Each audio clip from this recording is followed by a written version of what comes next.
Hello नमस्कार, मैं आस्था शर्मा एक बार फिर से आपका स्वागत करती हूँ गार्गी न्यूज़ इंडिया में। तो आइए आज की खबरों का सिलसिला शुरू करते हैं। US treasury secretary Scott Bessent का कहना है, अगर यूएस और ईयू ने और ज़्यादा सेकेंडरी सैंक्शंस लगाए तो रशिया की इकोनॉमी कोलैप्स हो सकती है। स्कॉट बेसेंट ने संडे को एनबीसी न्यूज़ को दिए इंटरव्यू में कहा कि अगर अमेरिका और यूरोपियन यूनियन उन देशों पर सेकेंडरी सैंक्शंस लगाते हैं जो रशिया से क्रूड ऑयल खरीदते हैं तो रशिया की अर्थव्यवस्था टूट सकती है। Former Indian diplomat KP Fabian ने डोनाल्ड ट्रंप के ट्रेड पॉलिसीज पर तंज कसते हुए कहा, ट्रम्प अप ट्रम्प टैरिफ यानी एक बनावट और अग्रेसिव ट्रेड पॉलिसी जो असलियत में काम नहीं आई। उन्होंने कहा कि ट्रंप अब ये समझने लगे हैं कि उनकी ट्रेड धमकियों से वैसे रिजल्ट्स नहीं मिले जैसे उन्होंने सोचा था। इसका सबसे बड़ा सिग्नल ये है कि डोनाल्ड ट्रंप ने अब इंडिया यूएस टाइज को वेरी स्पेशल रिलेशनशिप कहा है, मतलब कि वो अब अपना टोन सॉफ्ट कर रहे हैं और रिलेशनशिप सुधारने की तरफ आगे बढ़ रहे हैं। रूस ने आज तक का सबसे बड़ा ड्रोन और मिसाइल हमला किया, जिसमें लगभग 800 ड्रोन और दर्जनों मिसाइलें यूक्रेन के विभिन्न ठिकानों पर दागी गई। मिशन का मुख्य लक्ष्य यूक्रेन की राजधानी की सरकार भवन भी था। यह पहली बार था जब यह केंद्र सरकार भवन सीधे निशाने पर आया। भारत और यूरोपियन यूनियन एक सीरीज ऑफ ट्रांसफॉर्मेटिव इनिशिएटिव्स पर काम कर रहे हैं और साथ ही दोनों तरफ का लक्ष्य है कि दिसंबर तक फ्री ट्रेड एग्रीमेंट फाइनलाइज कर लिया जाए। श्रीलंकन तमिल्स को अभी लॉन्ग टर्म वीजा या सिटीजनशिप का फायदा नहीं मिलेगा, चाहे उनका इलीगल माइग्रेंट टैग हटा दिया गया हो। होम मिनिस्ट्री ने एक ऑर्डर इशू किया था जिसमें जनवरी 9, 2015 से पहले इंडिया आए हुए रजिस्टर्ड श्रीलंकन तमिल नेशनल्स को इलीगल माइग्रेंट का टैग हटा दिया गया। 29 महीनों से हिंसा और अशांति की चपेट में मणिपुर में प्रधानमंत्री नरेंद्र मोदी का 13 सितंबर को पहला दौरा होने जा रहा है। यह उनका मणिपुर का पहला दौरा है, लेकिन कांग्रेस और शिवसेना समेत कई विपक्षी दलों ने इस दौरे को लेकर केंद्र सरकार पर तीखा हमला बोला है। विपक्ष का कहना है कि पीएम मोदी मणिपुर के हालात को गंभीरता से नहीं ले रहे हैं और सिर्फ 3 घंटे का दौरा राज्य और वहां के लोगों के साथ अपमानजनक रवैये को दर्शाता है। जम्मू एंड कश्मीर के कुलगाम के एक एनकाउंटर के दौरान एक टेररिस्ट मारा गया। सिक्योरिटी फोर्सेस के मुताबिक कुलगाम डिस्ट्रिक्ट में सर्च ऑपरेशन चलाया जा रहा था जब आतंकवादियों ने फौज पर फायरिंग शुरू कर दी। उसके बाद ये ऑपरेशन एनकाउंटर में तब्दील हो गया। राष्ट्रीय स्वयंसेवक संघ के प्रमुख मोहन भागवत का कहना है कि आरएसएस को लेकर कई लोगों के मन में गलत धारणाएं हैं। उन्होंने कहा कि कई आलोचक जब संघ को नजदीक से समझते हैं तो उनकी राय बदल जाती है। उपराष्ट्रपति चुनाव का काउंटडाउन अब शुरू हो गया है। इस चुनाव को लेकर सभी पार्टियों ने अपनी तैयारी पूरी कर ली है। एनडीए की तरफ से इस बार सीपी राधाकृष्ण, जबकि इंडिया गठबंधन की तरफ से बी सुदर्शन रेड्डी मैदान में है। सभी विपक्षी सांसदों को इस चुनाव के तहत वोटिंग की प्रक्रिया के बारे में जानकारी दी जाएगी। पूर्णिया में पीएम नरेंद्र मोदी से पहले सीएम नीतीश कुमार आने वाले हैं। पूर्णिया एयरपोर्ट का निर्माण कार्य पूरा होने के बाद मुख्यमंत्री नीतीश कुमार इसका निरीक्षण करने वाले हैं।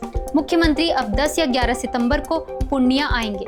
प्रधानमंत्री नरेंद्र मोदी 15 सितंबर को पूर्णिया एयरपोर्ट का उद्घाटन करने वाले हैं।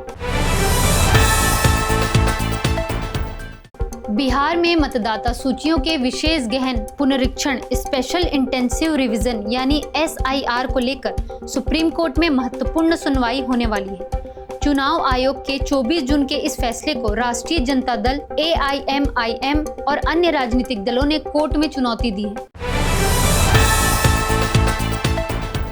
बिहार के मुजफ्फरपुर में मतदाता सूची में चौंकाने वाली गड़बड़ी सामने आई है। सकरा विधानसभा क्षेत्र के मोहनपुर गांव में ऐसे हिंदू घरों में मुस्लिम मतदाताओं के नाम दर्ज किए गए हैं जहां मुस्लिम परिवार रहते ही नहीं है।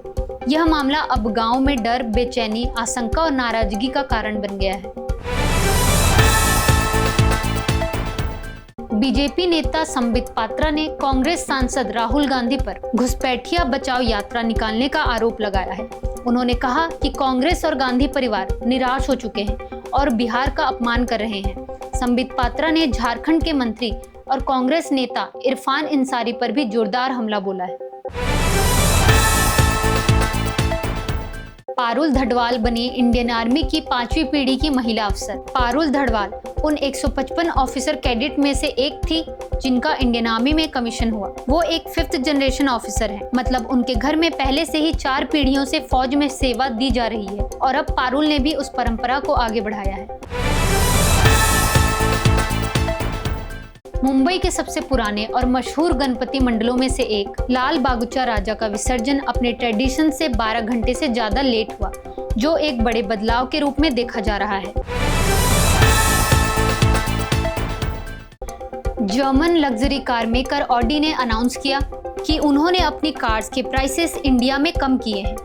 ये price cut GST rate cut के बेनिफिट को कस्टमर्स तक पास ऑन करने के लिए किया गया है। प्रधानमंत्री नरेंद्र मोदी पंजाब के बाढ़ प्रभावित गुरदासपुर और हिमाचल प्रदेश में चंबा, मंडी और कुल्लू जिलों का हवाई सर्वेक्षण करेंगे। भारी बारिश और लैंडस्लाइड्स की वजह से जम्मू श्रीनगर NH-44 लगातार 6वें दिन बंद है। एक सेंट्रल टीम फ्लड और लैंडस्लाइड का असेसमेंट करने उत्तराखंड जाएगी। स्टेट गवर्नमेंट ने अनाउंस किया prestigious Kaloji Narayan Rao literary award 2025, जो दिया जाएगा पॉपुलर पोइट, राइटर और कॉलमनिस्ट एन रमा देवी को। भारत ने एशिया कप हॉकी 2025 जीता, वर्ल्ड कप के लिए किया क्वालिफाई। भारतीय पुरुष हॉकी टीम ने दक्षिण कोरिया को 4-1 से हराकर एशिया कप का खिताब अपने नाम किया। इस जीत के साथ भारत ने 8 साल बाद फिर से एशिया कप ट्रॉफी पर कब्जा जमाया। पिछली बार भारत ने 2017 में खिताब जीता था। भारत ने साउथ कोरिया के ग्वानगंजू शहर में चल रही वर्ल्ड आर्चरी चैंपियनशिप में गोल्ड मेडल के साथ अपने अभियान की शुरुआत की है। ऋषभ यादव, अमर सैनी और प्रथमेश फुगे की भारतीय टीम ने पुरुषों की कंपाउंड कैटेगरी के फाइनल में फ्रांस की टीम को 235-233 से हराया। थाईलैंड में प्रधानमंत्री पद के चुनाव में अनुतिन चानविराकुल ने जीत दर्ज की है। भूम जेथाई पार्टी के नेता अनुतिन को प्रतिनिधि सभा के 492 सदस्यों में से 247 से अधिक वोट मिले। भारत के केंद्रीय गृह मंत्रालय ने न्यू इमिग्रेशन और फॉरेनर्स ऑर्डर 2025 जारी किया है, जिसके तहत असम में विदेशियों के न्यायाधिकरणों को प्रथम श्रेणी मजिस्ट्रेट के न्यायाधिक अधिकार दिए गए हैं। यह आदेश 1964 के फॉरेनर्स ऑर्डर को प्रतिस्थापित करता है और इसका उद्देश्य भारत में अवैध अप्रवासियों की पहचान, उन्हें हिरासत में लेने और निर्वासित करने की प्रक्रिया को सरल बनाना है।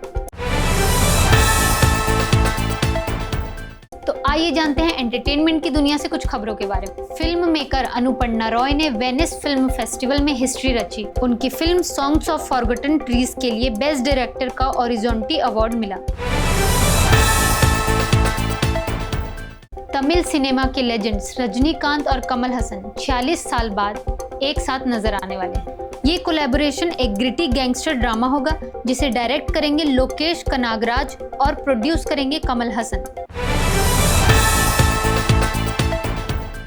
भारतीय कंपनी अडानी पावर और भूटान की सरकारी utility company Druk green power corporation ने हिमालय साम्राज्य में 6000 करोड़ रुपए की लागत वाली 570 मेगावाट की जल विद्युत परियोजना स्थापित करने के लिए एक समझौते पर हस्ताक्षर किए हैं। अरुणाचल प्रदेश होस्ट करेगा अपना पहला सनराइज फेस्टिवल डोंग में 29 दिसंबर 2025 से 2 जनवरी 2026 तक। इसका एम है कल्चर, टूरिज्म और एडवेंचर को बूस्ट करना। कर्नाटका सरकार ने अब गवर्नमेंट मेडिकल कॉलेजेस में 15% NRI कोटा सीट्स इंट्रोड्यूस करने का फैसला लिया है। ये स्टेप तब आया जब नेशनल मेडिकल कमीशन ने स्टेट को 450 एडिशनल मेडिकल सीट्स सैंक्शन की है। तो ये थी आज की कुछ बड़ी खबरें। देखते रहिए गार्गी न्यूज इंडिया और हमारी वीडियोस को लाइक एंड शेयर जरूर करिए। मैं आस्था शर्मा, धन्यवाद।